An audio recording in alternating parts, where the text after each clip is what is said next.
मैंने कैप्टन मल्होत्रा की लाश को एक तरफ अंधेरे में डाला और भागकर चट्टान के अकब से निकलकर कच्ची सड़क पर आ गया। जीप में कैप्टन मल्होत्रा का ड्राइवर बैठा गहरे होते हुए अंधेरे में इन दरख्तों को देख रहा था जिधर मैं उसे ले गया था। मैंने जाते ही कहा कि उधर चलो, तुमको कैप्टन साहब बुलाता है, जल्दी मेरे साथ आओ। ड्राइवर मुनहनी सा आदमी था, उसकी उम्र 40 से ऊपर होगी। फौरन जीप से उतरकर मेरे साथ दरख्तों की तरफ बढ़ा। ये ड्राइवर मेरा बहुत ही आसान शिकार साबित हुआ। मेरे बाजू की गिरफ्त में आते ही उसकी गर्दन पहले ही झटके में ढलक गई। मैंने सबसे पहला काम ये किया कि कैप्टन मल्होत्रा के कपड़े उतार कर खुद पहन लिए। उसके बाद दोनों लाशों को वहीं अंधेरे में एक तरफ पड़ा रहने दिया। मैं थोड़ी देर बाद उन्हें ठिकाने लगाना चाहता था। जीप में आकर बैठ गया और कैप्टन मल्होत्रा की जेबों की तलाशी ली। रुमाल, एक भरा हुआ पिस्तौल, बटवा जिसमें कुछ करेंसी नोट थे और एक टाइप किया हुआ कागज निकला। मैंने माचिस जलाकर उसे पढ़ा। ये सरकारी तौर पर कैप्टन मल्होत्रा को दिया गया इजाजतनामा था, जिसके तहत उसे थंडर हॉक बेस की सिक्योरिटी चेक करने का खुसूसी इख्तियार हासिल था। सीक्रेट डॉक्यूमेंट के होने की वजह से उस पर कैप्टन मल्होत्रा की तस्वीर चिस्पा नहीं थी,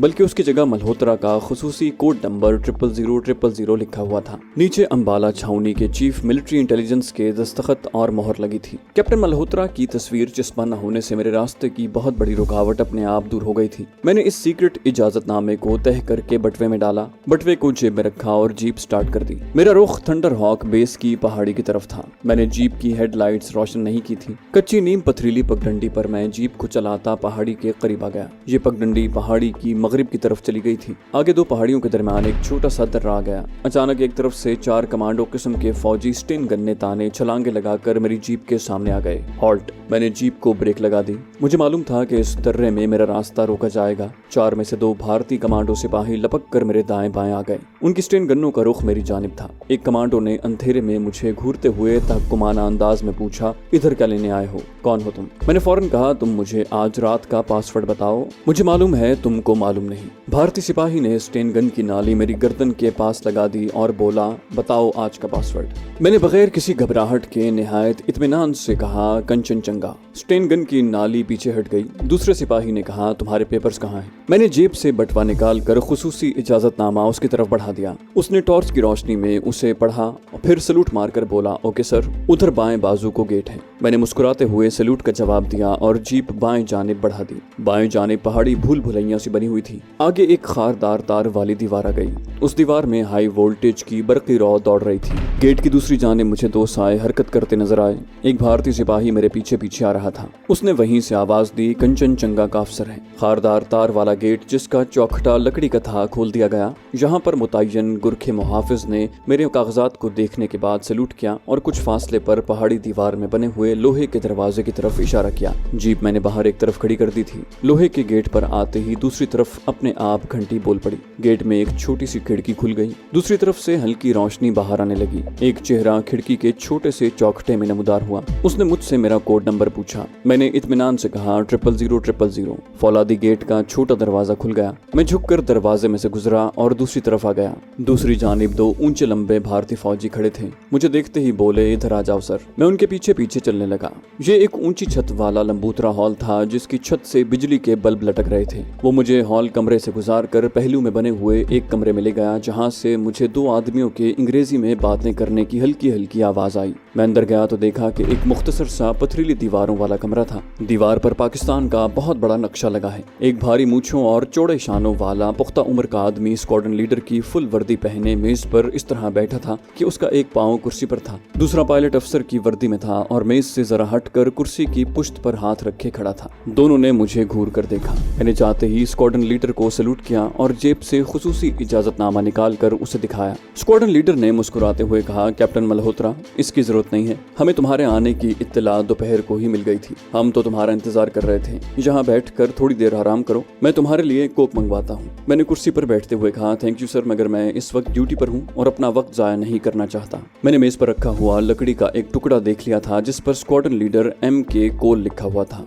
स्क्वाड्रन लीडर ने अपने साथी की तरफ देखकर कहा, कैप्टन मल्होत्रा, क्या आप हमारे सीनियर पायलट ऑफिसर SM चड्डा से नहीं मिलेंगे? मैंने पक्की उम्र वाले पायलट ऑफिसर SM चड्डा से गर्मजोशी से हाथ मिलाया और मुस्कुराते हुए कहा, आपसे मिलकर बड़ी खुशी हुई मिस्टर चड्डा। हम अंग्रेजी में गुफ्तगू कर रहे थे। स्क्वाड्रन लीडर कॉल ने सिगरेट सुलगाते हुए पूछा, कैप्टन मल्होत्रा, तुम थके हुए हो, कुछ पीना पसंद नहीं करोगे? मेरा मतलब है कोक न सही कुछ और सही। मैंने शुक्रिया अदा करते हुए कहा, थैंक यू सर, लेकिन मैं कुछ और नहीं पीता। वैसे भी मैं इस वक्त ऑन ड्यूटी हूँ। बराए मेहरबानी मुझे इजाजत दें कि मैं अपने थंडर हॉक बेस के बाहर सिक्योरिटी को चेक कर सकूं। स्क्वाड्रन लीडर ने कंधे उचकाते हुए कहा, कैप्टन तुम मिलिट्री इंटेलिजेंस के ऑफिसर हो, मैं इजाजत देने वाला कौन हूँ। फिर उसने पायलट ऑफिसर चड्डा से कहा कि वो मुझे दूसरे खुफिया गेट से बाहर ले जाए। हम एक तंग राहदारी में से गुजरकर एक ऊंचे छत वाले कॉरिडोर में आ गए, जहाँ मैंने पहली बार एक गुरखे को देखा कि हाथ में ट्रे पकड़े सामने से चला रहा है। ये यकीनन इसराइली पायलट था। जब वो हमारे करीब से गुजर गया तो मैंने पायलट ऑफिसर चड्डा से पूछा, ये हमारे इसराइली दोस्तों में से है? वो बोला, हाँ कैप्टन,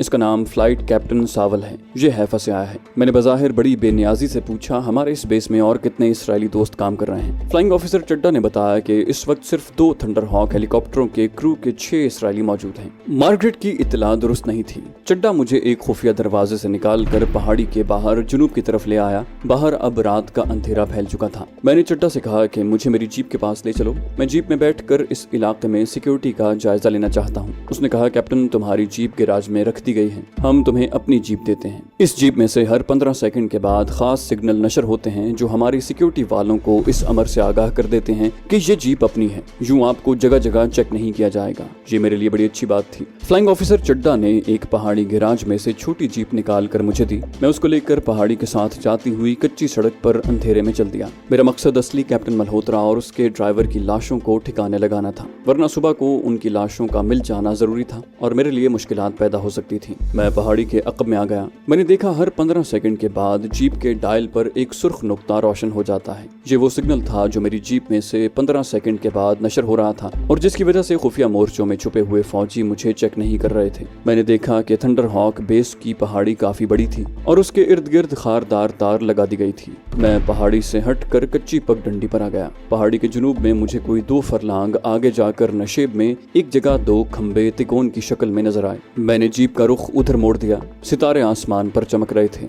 उनकी धीमी धीमी रोशनी में मैंने देखा कि ये एक छोटे से कुएं पर लगे हुए 2 लकड़ी के खंभ थे जिनके दरमियान चरखी गायब थी, जिससे ये जाहिर था कि इस कुएं से कोई पानी नहीं भरता। मैंने जीप से उतरकर कुएं में झांक कर देखा। मुझे कुछ नजर न आया। जमीन पर से एक पत्थर उठाकर मैंने कुएं में फेंका। पत्थर नीचे तह से टकराया तो ऐसी आवाज आई जैसे पत्थरों पर जा लगा हो। कुएं में पानी नहीं था। मुझे ये भी अंदाजा हो गया कि कुआं काफी गहरा है। पहाड़ी इलाकों के कुएं बहुत गहरे होते हैं। लाशें ठिकाने लगाने के लिए ये जगह बड़ी मौजू थी। मैं जीप में सवार होकर कच्चे रास्ते पर उधमपुर वाली सड़क की तरफ रवाना हो गया। मैंने रफ्तार तेज कर दी। सफेदे के दरख्तों में जीप खड़ी कर दी। कैप्टन मल्होत्रा और उसके ड्राइवर की लाशें अंधेरे में वैसी ही पड़ी थी। मैंने उन्हें घसीट कर जीप में डाला और वापस वीरान कुएं के पास आ गया। जीप से उतरकर मैंने इधर उधर देखना शुरू कर दिया, जैसे सिक्योरिटी का जायजा ले रहा हूँ। जब मुझे इत्मीनान हो गया कि आसपास कोई इंसान नहीं है तो मैंने सबसे पहले कैप्टन मल्होत्रा की लाश को जीप से निकाला और अंधे कुएं में लुढ़का दिया। तब की आवाज आई और फिर खामोशी छा गई।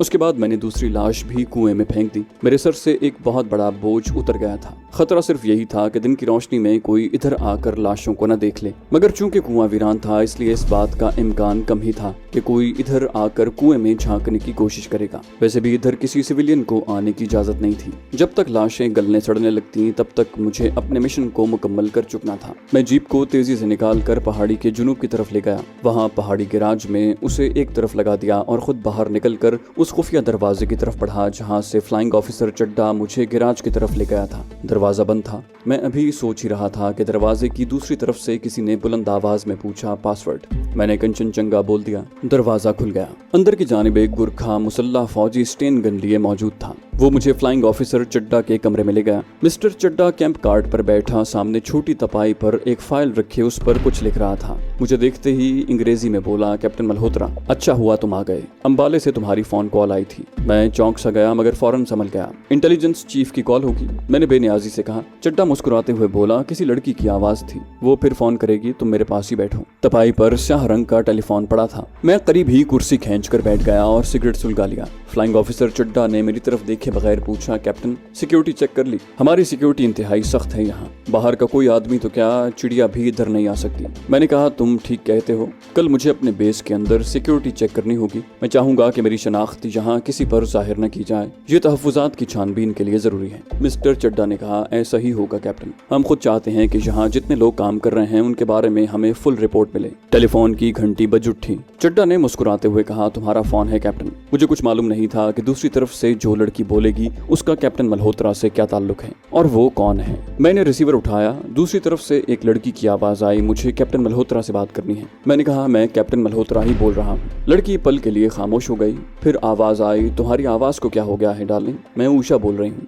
मैंने खांसते हुए कहा, गला खराब हो गया है यहाँ आकर। मगर तुम्हें मेरा नंबर किसने दिया? तुम्हें यहाँ फोन नहीं करना चाहिए था। दूसरी तरफ से आवाज आई, डार्लिंग तुम खुद ही तो मुझे ये नंबर दे गए थे और कहा था कि तुमने इसके लिए खास इजाजत ले रखी है। मैं जरा बौखला सा गया, लेकिन जल्द ही अपने हवास को मुज्तमा करते हुए गला साफ करते हुए कहा, ठीक है, मगर तुम्हें इस वक्त फोन नहीं करना चाहिए था। मैं बार बार खांस रहा था, ये साबित करने के लिए कि मेरा गला खराब है। उषा शायद कैप्टन मल्होत्रा की गर्लफ्रेंड थी। उसकी आवाज आई, मैंने ये बताने के लिए तुम्हें फोन किया है कि कल मैं जम्मू अपनी कॉलेज की लड़कियों के साथ आ रही हूँ। मैं तुम्हें कहाँ मिलूँ? तुम कौन से होटल में होगे? मैंने ये कहकर फोन बंद कर दिया कि मैं ये नहीं बता सकता, मुझे दोबारा फोन मत करना। फ्लाइंग ऑफिसर चड्डा मेरी तरफ देख रहा था, उसके होंठों पर हल्की हल्की मुस्कुराहट थी। मैंने फोन बंद किया तो सिगरेट का कश लगाकर बोला, कैप्टन पहले तो तुम्हारा गला खराब नहीं था। मैंने सिगरेट एस्ट्रे में मसल दिया और उठते हुए कहा, मुझे रात कहाँ बसर करनी होगी। मिस्टर चड्डा कहने लगा, क्या तुम हमारे साथ खाना नहीं खाओगे? आओ डाइनिंग रूम में चलते हैं, वहाँ तुम्हें दूसरे इस्राएली ऑफिसर से मिलाते हैं, फिर अपने कमरे में जाकर सो जाना। मैं खामोशी से मिस्टर चड्डा के साथ बाहर राहदारी में आ गया। ये सारी तंसीबात किले वाली पहाड़ी के नीचे ज़ेरे ज़मीन थी, जैसा कि मैं पहले बता चुका हूँ। यहाँ बाहर के किसी आदमी को दाखिल होने की इजाजत नहीं थी। इस किले के अंदर करीबन 200 फुट कतर के चौड़े कुएं नुमा हेलीपैड में नीचे जाकर 8 इस्राएली थंडर हॉक हेलीकॉप्टर ऐसी हालत में डिप्लॉय करके रखे गए थे कि 1 सेकंड के नोटिस पर वो अपने हेलीपैड से ऊपर उठकर इंतहाई तेज रफ्तारी के साथ परवाज करते हुए किसी भी ठिकाने पर जाकर रॉकेटों की बारिश करके उसे तबाह कर सकते थे। इस वक्त उन्हें पाकिस्तान के एटमी बिजली घर पर हमले के लिए वहां तैयार रखा गया था। इनमें से सिर्फ 3 हेलीकॉप्टरों का हमला इस्राएली हवाबाजों और इंजीनियरों पर मुश्तमिल था। अभी तक मैं थंडर हॉक पैड पर सिक्योरिटी चेकिंग के लिए नहीं गया था। चेकिंग के लिए फ्लाइंग ऑफिसर मिस्टर चड्डा और स्क्वाड्रन लीडर मिस्टर कॉल से अगले रोज का मामला तय हुआ था। दूसरे रोज अंबाले से असल कैप्टन मल्होत्रा की गर्लफ्रेंड उषा भी जम्मू और वहां से मुझे मिलने उधमपुर पहुंच रही थी। मुझे उसकी जानिब से भी तशवीश लगी थी। उषा मेरे लिए यहाँ खतरनाक मसाइल पैदा कर सकती थी। यही कुछ सोचता हुआ मैं फ्लाइंग ऑफिसर चड्डा के साथ नीम रोशन राहदारी में से गुजरता हुआ एक कमरे में आ गया, जहाँ कुछ इंडियन और कुछ इस्राएली एयरफोर्स के ऑफिसर बैठे नाव नोश में मशगूल थे। चड्डा ने उनसे मेरा तारुफ करवाते हुए कहा, कैप्टन मल्होत्रा से मिलिए, आर्मी इंटेलिजेंस के कैप्टन हैं और यहाँ आपकी सिक्योरिटी चेकिंग करने आए हैं। सबने बारी बारी मुझसे हाथ मिलाया। यहीं पर इस्राएली स्क्वाड्रन लीडर सावल भी था। गोल्डन रंग के सर के बाल, करिंजी आंखें, तीखी नाक, बात करते हुए आंखें सुकेड़ लेता। उसने मुझे गौर से देखा, फिर अपने साथ वाली कुर्सी पर बैठने की दावत दी। मैं उसके करीब बैठ गया।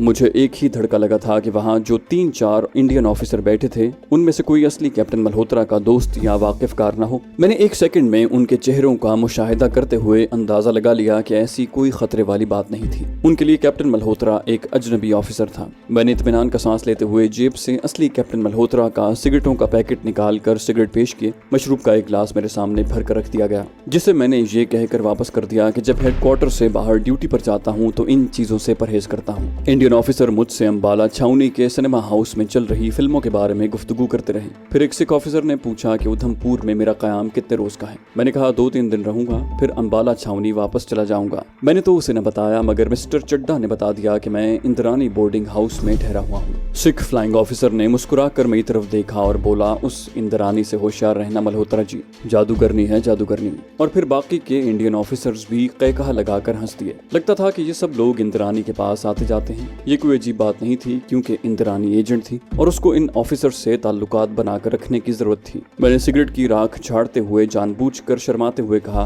हम मिलिट्री इंटेलिजेंस के कर्मचारी हैं, हम पर किसी का क्या जादू चलेगा। एक हिंदू ऑफिसर ने गिलास खाली करते हुए कहा, उनके त्रिया चरित्र से भगवान बचाए, उन्होंने तो बड़े बड़े ऋषियों की तपस्या भंग कर दी। कमरे की फजा मशरूबात की बू और सिगरेट के धुएं से बोझल होने लगी थी। मेरा वहां अब कोई काम नहीं था। मिस्टर चड्डा ने मुझे अपने साथ खाने की दावत दी, मगर मैंने ये कहकर माजरत चाही कि मुझे बोर्डिंग हाउस में एक फोन कॉल का इंतजार करना है। उसने हंसकर कहा, वो फोन कॉल तो यहाँ भी आ सकती है। उसका इशारा उषा की तरफ था। मैंने मुस्कुरा कर उसकी बात टाल दी और मिस्टर चड्डा के साथ ही कमरे से निकल कर राहदारी से गुजरता हुआ वापस मेन हॉल कमरे में आ गया। यहाँ से 2 गार्ड मेरे साथ कर दिए गए। फ्लाइंग ऑफिसर M के कॉल हॉल में मौजूद था। वो डायरी पर कुछ लिखते हुए कुर्सी से उठा और मुझसे हाथ मिलाते हुए कहा, कैप्टन तुम कल दिन के 8 बजे आ जाना। उस वक्त तुम थंडरहॉक की सिक्योरिटी आसानी से कर सकोगे क्योंकि स्टाफ डाइनिंग रूम में होता है। सिक्योरिटी गार्ड्स मुझे मेरी जीप तक पहुंचाकर वापस चले गए। मैंने जीप के राज में से निकाली और किले के बड़े आहनी गेट में से निकलकर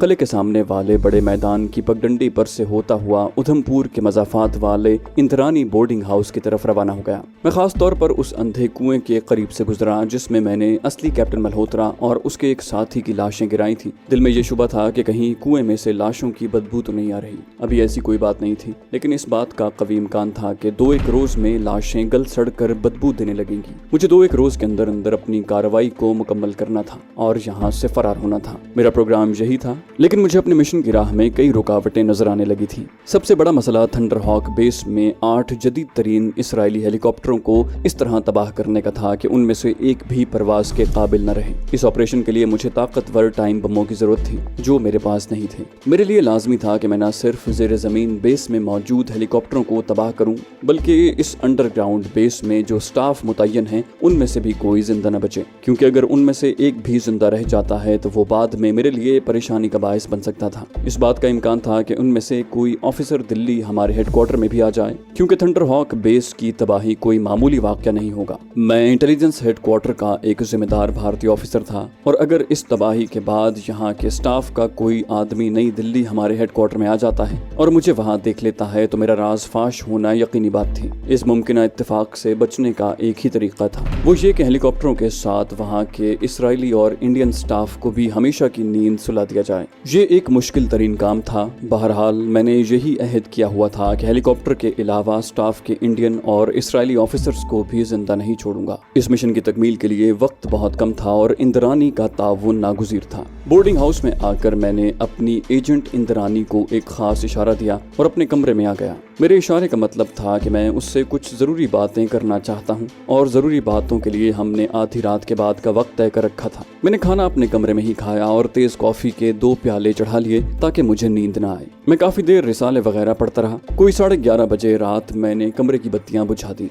दरवाजे की चटखनी अंदर से खोल दी और पलंग के पास बिछी हुई आराम कुर्सी पर बैठ गया। अब मुझे इंद्रानी का इंतजार था। बत्तियां इसलिए बुझा दी थीं कि दूसरे लोग ये समझे कि मैं सो गया हूँ। मुझे इंद्रानी ने एक छोटा सा ट्रांजिस्टर रेडियो दे रखा था। मैं उसे कान के करीब लाकर जालिंधर रेडियो स्टेशन से फिल्मी गाने और तकरीरें वगैरह सुनता रहा। फिर जालिंधर रेडियो स्टेशन की ट्रांसमिशन भी बंद हो गई। मैंने दिल्ली लगा दिया। कुछ देर बाद दिल्ली रेडियो की सर्विस भी खत्म हो गई। मैंने रेडियो बंद करके टेबल पर रख दिया और उठकर कमरे में टहलता हुआ खिड़की के पास आ गया। खिड़की को खोलकर बाहर देखा। उधमपुर की पहाड़ी रात खामोश और पुरसुकून थी। दूर शहर की बत्तियां नजर आ रही थी। एक ट्रक की आवाज दूर से कुछ देर आती रही, फिर रात के सन्नाटे में गुम हो गई। मैंने घड़ी देखी, रात के 12:15 बजने वाले थे। इंद्रानी के आने का वक्त हो गया था। मैंने खिड़की बंद कर दी और अंधेरे ही में आराम कुर्सी पर आकर बैठ गया। अगरचे कमरे में अंधेरा था, मगर रोशनदान और खिड़की के शीशों में से सितारों की बहुत ही फीकी फीकी सी रोशनी ने इस अंधेरे को थोड़ा सा कम कर दिया था। दरवाजे का एक पट आहिस्ता से खुला। मेरी आंखें दरवाजे पर जम गईं और हाथ जेब में रखे हुए पिस्तौल पर चला गया।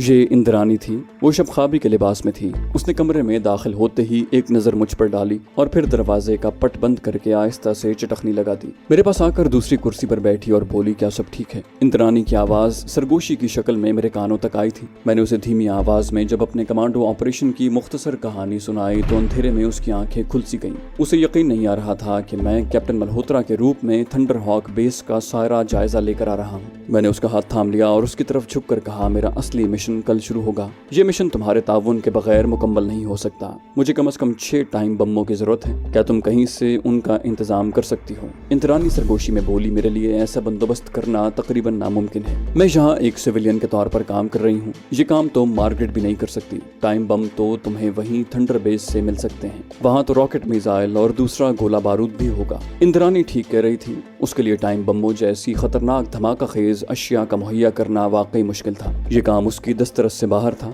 मैंने उससे सिर्फ इसलिए पूछा था कि हो सकता है उसके ताल्लुकात किसी ऐसे इंडियन फौजी से हों जिसका इस किस्म का असलहे से कोई राब्ता हो। मैं सोच में पड़ गया। थंडर बेस में रॉकेट मिसाइल बम और दूसरा गोला बारूद जरूर मौजूद होगा, मगर उन पर कैसे कब्जा कर सकता था? या तो ऐसी सूरत हाल पैदा हो जाए कि ज़ेरे ज़मीन बेस का सारा स्टाफ कहीं चला जाए और मुझे वहाँ बारूद बिछाने का मौका मिल जाए जो करीने कयास नहीं था। अचानक मुझे एक ख्याल सूझा। मैंने इंद्रानी से कहा, क्या तुम कहीं से मुझे कोई ऐसी चीज ला कर दे सकती हो जो इंतहाई मोहलक जहर भी हो और बेजायका भी। इस पर इंद्रानी ने सरगोशी के अंदाज में कहा, तुमसे ज्यादा और कौन जानता होगा कि हम एजेंट लोग मुश्किल के वक्त दुश्मन की अजियतों से बचने के लिए अपने पास साइनाइड की थोड़ी मिकदार जरूर रखते हैं, ताकि अगर किसी वक्त हमारा राज तश्तसबाम हो जाए और दुश्मन हमें गिरफ्तार कर ले तो हम इस जहर से अपनी जिंदगी का खात्मा कर लें। मेरी आंखें चमक उठी। मैंने जल्दी से पूछा, क्या तुम्हारे पास साइनाइड है? इंद्रानी ने अपनी बाएं हाथ की उंगली से अंगूठी उतार कर मेरे सामने रखी। बोली, इसके नगीने को निकालो, नीचे साइनाइड जहर एक छोटे से कैप्सूल की शक्ल में है। इंद्रानी की ये चांदी की अंगूठी काफी बड़ी थी,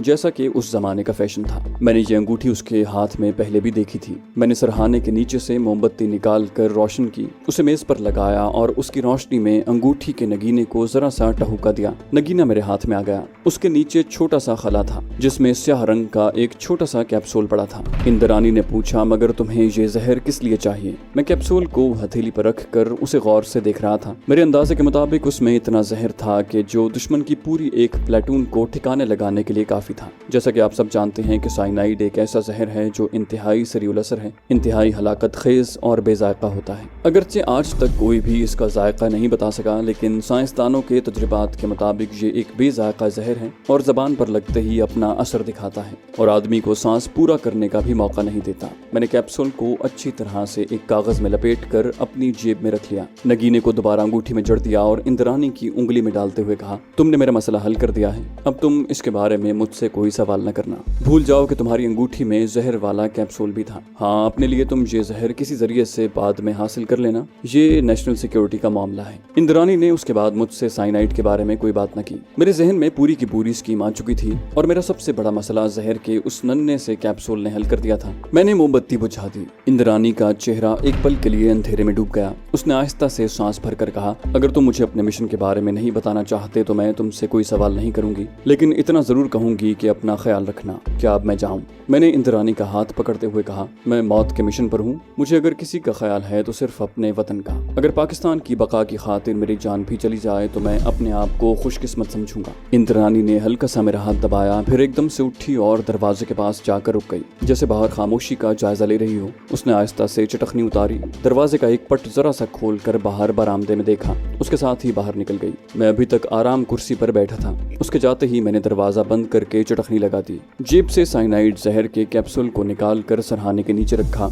और बिस्तर पर लेट कर कंबल ऊपर कर लिया। मेरा जहन तेजी से इस स्कीम की जुजियात मुरतब करने लगा जिस पर मुझे कल शाम को अमल करना था। दूसरे दिन 8 बजे सरकारी तौर पर थंडर बेस में मौजूद हेलीकॉप्टरों की सिक्योरिटी चेकिंग करनी थी। स्क्वाड लीडर कॉल ने मुझे यही टाइम दिया था।